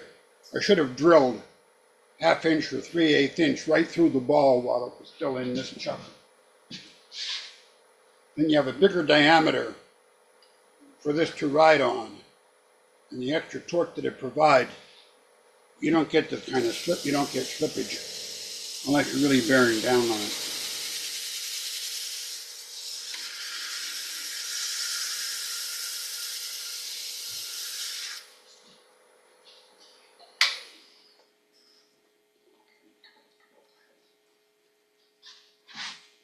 And when you, I don't have any spare finials here, but the base of the finial, I started off using 3/8 inch and I advanced up to 1/2 inch. So the finial is just slightly under that diameter is your 1/2 inch, and it just extends in about 1/4 inch on both ends. And that pretty much eradicates the mark from the steb center. Oh, sorry.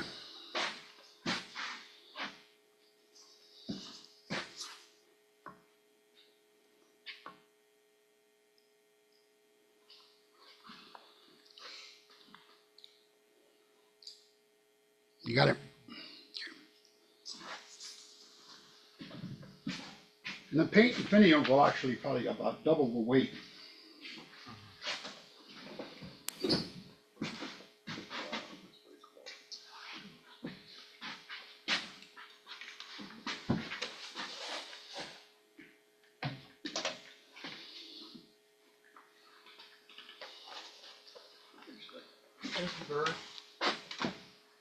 I have a question.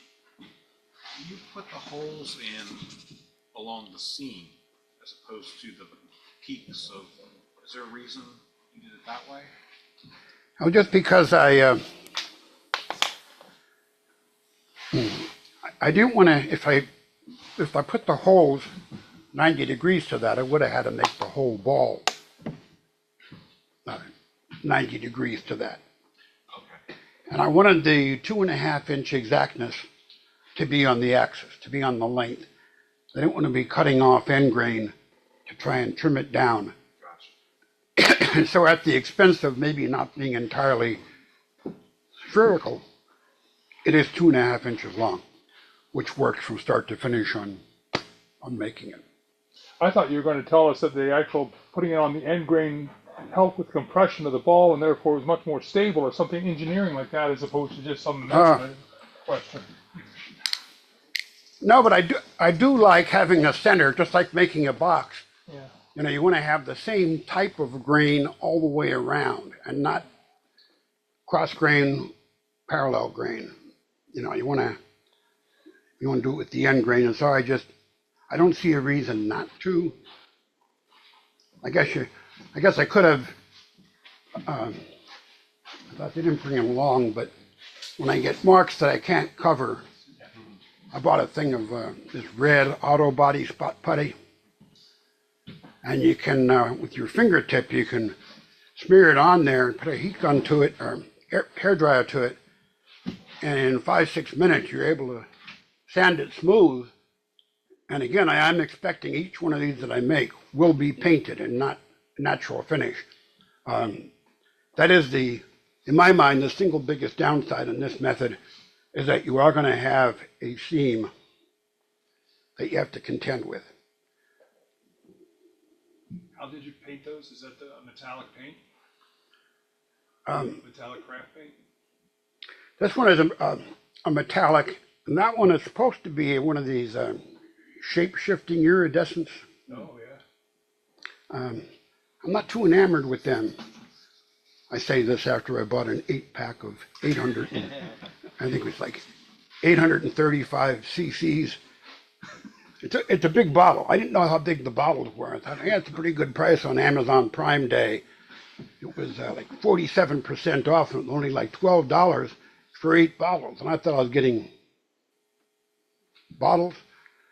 And these are 8.45 ounces. I mean, they're it's more than a cup. And now, if anybody wants iridescent resin in one of 8 colors, let me know. I bought a box of 200, because you couldn't buy a smaller box, of these little brass. So I can bring them to Saturday's open house if anybody. They're only about a 3/8 inch thread. Aren't those shape or color shifting paints designed for as flat of a surface as possible? I don't know what they're designed for. Or something? Because I think there's something to the. Well, no, you would think it has to do with the incident light angle. Right. So you would think And so you automatically just look across it and it would look like a different color without having to move. But you're talking about almost a vertical tangent space. Yeah. That would be the shifting color. to clarify, I'm no longer infatuated with iridescent. I only have, I think, about 4 metallic colors.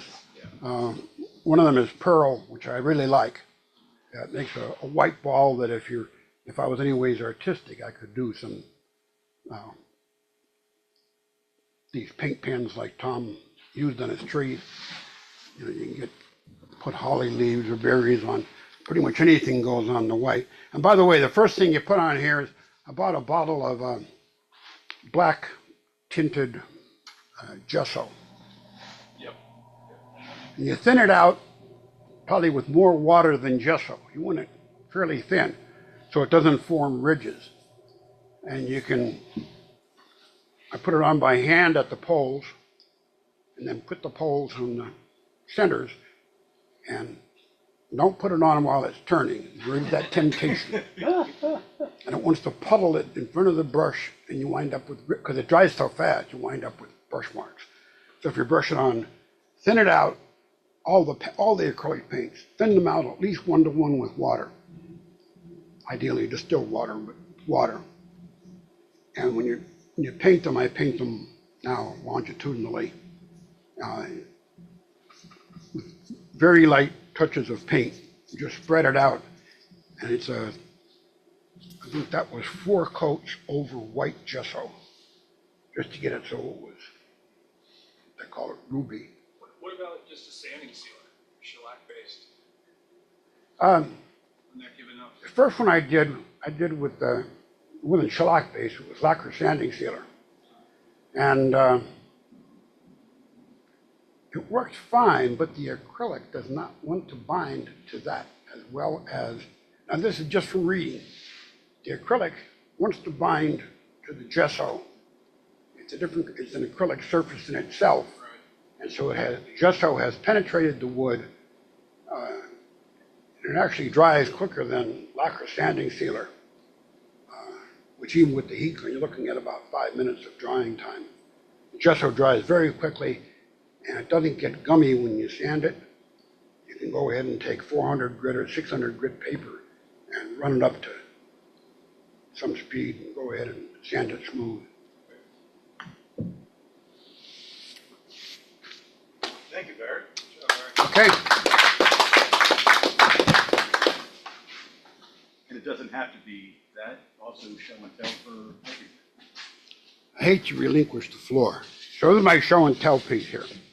I have a nephew up in coal region, and he was showing me a picture of, he had been somewhere and a guy had made, using segmented turning rings, a collegiate ball that has the white. He used, I guess, cherry and then some kind of a whitish wood for the college balls all have at least halfway around, if not all the way around, a white band. NFL balls don't. And I said, he didn't know how the guy made it. And I said, it's pretty obvious because you could see the blocks in the rings. And I said, I'd like to try and make one that was just, the only joints are the longitudinal seams. And so I Googled what are the official size of and weight of an NFL ball. This is actually about a half an ounce heavier than an NFL ball. And that wasn't because I calculated things out. I just, I used a router jig that I made to, each quadrant was a rectangular cross section that I first bandsawed the interior profile. And that still produced a very heavy ball. And so then I set that up on a work table with a router that I could swing the radius this way and this way on the inside. And I took it down to a 1/4 inch wall all around, except for it widens up to about 3/8 wall right along in there, just because I knew I was going to be putting grooves in there. And I didn't want to have it fall apart right after I made it. And this is a fake leather that is meant to look like calf skin or something, or lamb skin, that I put in there. And then what appears to be threads is actually just a lot of piercings, and they just give the appearance of being threads. They're like, Is that the ball that Eames used last night? what's that? Is that the ball that Eames used last night? Yeah. He dropped it 4 times. It has been drilled through, and each one has been inserted into the hole and then pulled tight with a pointy tool, pulling it down. It looks real, Barry. It does. It's crazy. It's slipperier than a real one. So don't drop it. I'm going to be mailing it to him Don't fumble it. tomorrow. He doesn't know he's getting it. That's amazing. Probably more labor than it deserved, but I do like making jigs. When John Kelsey saw it on Coffee Hour, he said, "Did you use a jig to make that?" Yeah, I did. He just smiled. Historic. It's a drop spinning for spinning, a drop spinning, whatever you call it. Drop spin. That's the word I was looking for. Thanks, Mark. Spindle. I figured you couldn't get any more historic than that, since this predates, communication and other things. So the very first spindles or spinning that was done was doing with that. Made this for my wife a few years ago. If she, Did you make her a spinning wheel? Pardon? Did you make her the wheel? No. This is as much as you get out of this, Barry. Oh, It's just a matter of doing this, and then I see. Did you get a sweater out of it? if you stand here long enough, you can do that, and it's It's and therapeutic, isn't it? well, it can be. You gotta be on the spectrum, though. My problem with this stuff here is that you're absolutely right. It can be, but a bit of a story maybe. It's sort of a crazy story. When I was first going out with my wife, she wanted to take up spinning. Or she girlfriend at the time. She wanted to take up spinning, and I worked in a harness shop. And one of my biggest problems was the fact that I got black leather dye on my fingers all the time.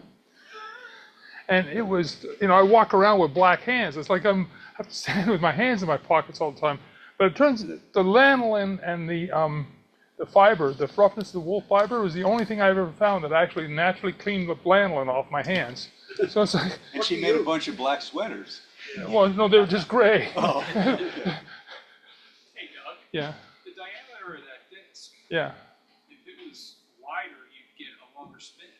Is there a reason why you picked that width? Is there, you just No, I just picked a width. The ones that you see historically are a bit smaller or something like that. But you're absolutely right. It's like, why did you choose that width? Well, you have a piece of wood, you have another piece of wood. I was just starting out, and it's just whatever. So we put magnets in it, add more weight outside of You don't need to add more weight.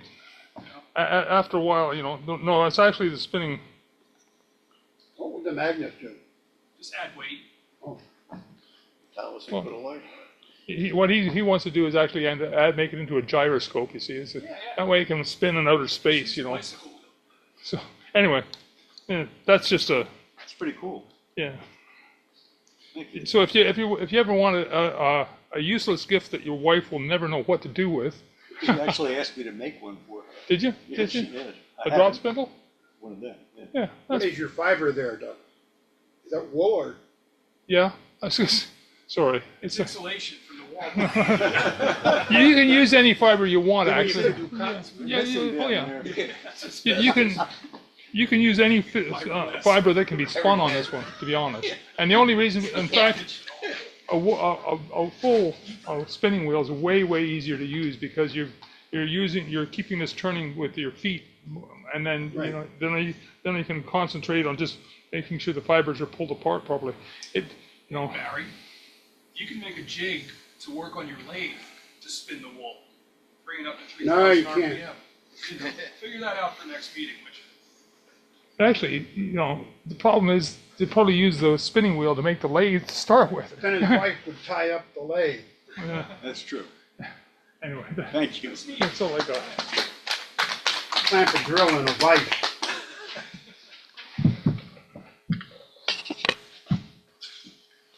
This is out of a red oak tree I cut down last February, and every piece is from the same tree.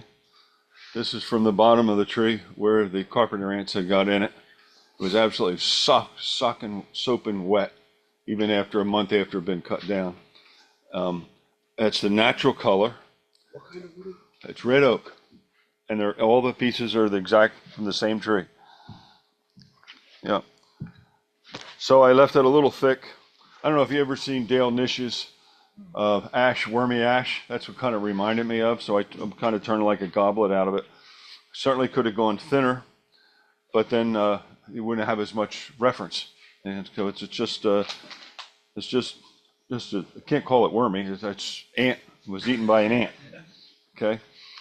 So that's that one. This I call a colander. Just another piece that came out of the bottom of the tree, a little different orientation. This one was all off the tool. There was no sandpaper on this one at all, except I sprayed lacquer, rattle can lacquer on this one, and I did just smooth off the lacquer with like 220 or 320. But that one's right off the tool. How far up the tree? When you say it's off the tree, how far up was that from the roots? Probably about 6-7 feet. Not quite that high, yeah. Well, it gets smaller and smaller as it went I up. was just wondering about how far the darkness went up. That's all. Because you wouldn't expect that with red oak. Yeah, This was Yeah. a standing dead tree. yeah. No, it was a live tree. Oh, It's a live tree, but it cut down really easy because there's nothing in the middle. So this is further up in the tree. This is just a experiment in multi-axis turning, okay? And it's not perfect, and it's heavy, and I kept putting it in the microwave trying to dry it. It is only a 1/4 inch thick in the middle, you know, from hollow to hollow. It's just a very, very heavy piece, but it's a unique design, and I kind of thought it was pretty neat. It's cool. Yeah, so it's just multi-axis. So did you try to turn other pieces in this similar vein, or is that the only one? It's the only one. Because one, you got to find a piece of wood this big, Right. and hopefully you get it a little bit dry, and it's a lot on the lathe. But I kept trying to get it thinner and thinner, and that's the best I could get it. So none of those are really skillful. Here's a skillful one. It's an 1/8 inch thick. It's further up in the tree. Just an absolutely gorgeous piece of wood. Once again, rattle can lacquer, and then buffed on the Beal system and waxed. This one I was remounted, and I took off the where we held it with on, and just a remarkable piece of wood. So did you vacuum truck that? No, Remodel? no, I turned a piece to match this curve. Okay. Screwed fast to a piece of plywood. Mounted this to that, and that helped me get it centered, and I bring my tailstock up and got me centered. Then I clamped it in position by screwing a board here, a board here, a board here, a board here, and it just held it right on. Wow. Yeah. That's beautiful. And then this, my first one were not this nice. Okay. And it's a matter of just getting your bevel of the bowl gouge on it, and you just, click, click, click, click it, and then you can only work in this far, and you got to finish it. You don't get to come back, So we turned the back first, and then turned the hollow on the inside. So you cut that square first? Yeah. It was a square block? yeah, yeah. So you have those corners out there just waiting to grab your knuckles. Yeah, yeah. That's how I did it. That's beautiful. Okay. Thank you. Yep. Can pass that one around. Sushi dish. So when I was in Greece last year, we went to Crete and went through the ruins from Minoan culture. So then after that, we decided to go to the museum. So I was taking pictures of different shapes because I just fascinated with different shapes and how it's evolved over the years. Well, here's one of the bowls that was in the museum, and if you click through, you can see the other one beside it. There's a side profile. That is the actual bowl of stone. These are clay, and that's also clay, and that's the shape. So the shape historically is what I was trying to recreate. Okay, so my first attempt I thought turned out really good, except I went through the rim, so I had a hole in the rim. So I made it into this nice little bowl. Oh, now I got to flip over the camera. Now the Minoan cultures, for those who don't know it, they were somewhere between 1600 and 1450 BC. So this is the first attempt, but without the rim. And the wood was just so nice that I just couldn't let that go, because it's got this little fiddle back and all, so it's just a beautiful piece of wood. So for the real one, here's the first one, and you try to if you look at the shape on the outside, it's actually the catenary curve extended, and actually the inside rim, the little lip, is also catenary curve. So there's two different catenary curves on the outside of this. Was that your doing, or was that consistent with that? When I took the pictures and blew them up, and then held my chain and put it on there, you could see the catenary curve. This is the lip portion here is actually a chain that's offset, because one side's shorter and the other side has more of a gentle curve. So it's just the way that worked out. The outside of the bowl itself is actually, if you take that curve and extend it out, the chain passes the vertex right there. So it goes down through. So to me, I found that very fascinating. I love that style, love that shape. The hard part was actually the inside of that. The lip, it comes around and it goes straight down into the base, and I was just having a rough time right at that corner where they come together. What tool did you use to do that? I end up with a spindle gouge running in reverse, so I can get into the corner from the opposite side. So that worked out pretty good. Right where this lip is, right here is where I broke through, where that comes together on that curve. That's where my first one I broke through, because I was trying to clean that up and refine it. So this one I left totally natural. It kind of has a gray shape, similar to one of the historical ones, so I kind of really like that. The second one I did, and that's out of maple. The second one I did was based on the other style. This one I use, it's poplar, and the poplar actually has quite a very interesting grain on the inside. It's very, very nice. This one has a different shape on the inside. It actually comes around curves more, versus the other one's more straight than what this is. The outside is India ink, and then Dr. Martin's India ink, and then I took Doc Martin's India ink white, and with a little tiny kid's paintbrush, and just flicked the paint, the India dye ink onto it. On it, you can't really, there, you can probably see it better there. Okay. Nice job.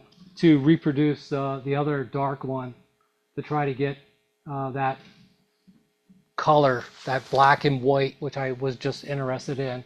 So outside is India ink, inside is food safe,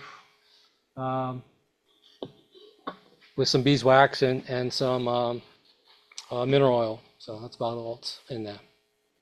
So that was my historical bowls. Nice job. Okay. The inside looks almost Yeah. like orange. Someone had a question? It does. Yeah, I do. Yeah. Your outside looks like, when we were kids, we used to call it ackett. It would be in the outside of big canning Yeah. pots and stuff. I don't know what material. It was some kind of metal, but it had those white speckles.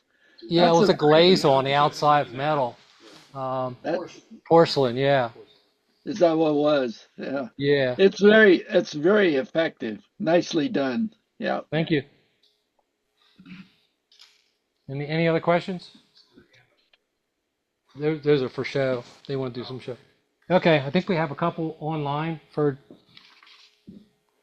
show and tell. Mike and Jim. Yeah, no. Yeah, hi. Thomas's demo last month inspired me to have a go at the Christmas trees that he had done. This was some box elder, or locally Manitoba maple, that I had milled about 20 years ago. And I nicknamed it Canadian holly. It has absolutely no grain in it.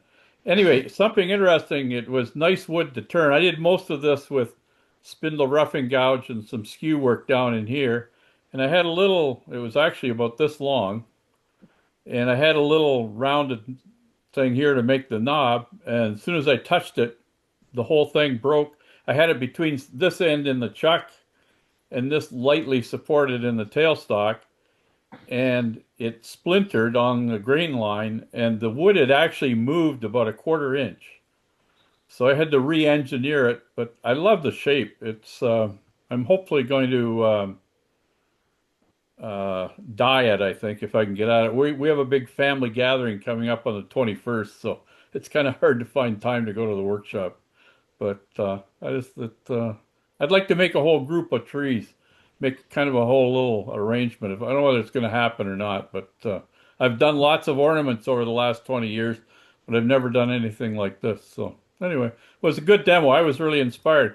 I took some screenshots, printed them out, and that gave me all the guidelines I needed to to keep going on it. So good. Thanks, guys. Good night. Good demo, Barry. Barry's reference to the iridescent paints reminded me, and I'll share something to show you what I have experienced with it. You all seeing that? Yes. Yes. Now, notice this because the next picture it will color shift. You see the black around the flat black around the edge of this? Yep. Now, let me see if I can get the next one on. Jeez. Sorry, guys. Every week I go through this routine and okay, let me show this. You'd think I'd never done anything like this before, right? Here we go.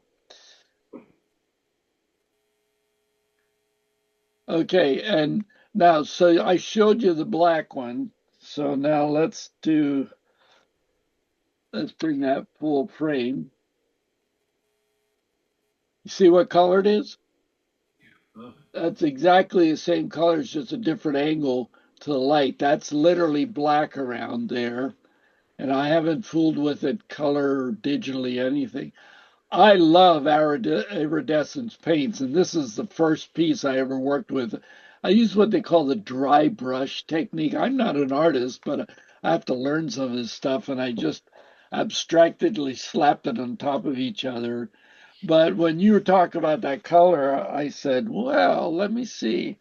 And I was pleased to see that it could be that color and then the other color. So I suspect I showed that stuff sometime here. Don't know if I did or not. So thank you. Jim, what brand is your paint? I bought them from Amazon, ABI or AB or something like that. I'd have to go down and look at them. I don't remember anymore. But mine were about half the size of the ones you were showing. So I have enough to play with, but I'll probably run out. Yeah, it was from Amazon. Yep. Thank you, Jim. Yep. Anybody else have anything to show or to talk about? Here? I guess we're finished. Everybody have a good Christmas, Hanukkah, or whatever you might celebrate, and a Happy New Year. Open shop again is this Saturday from 9 to 12. Thank you all.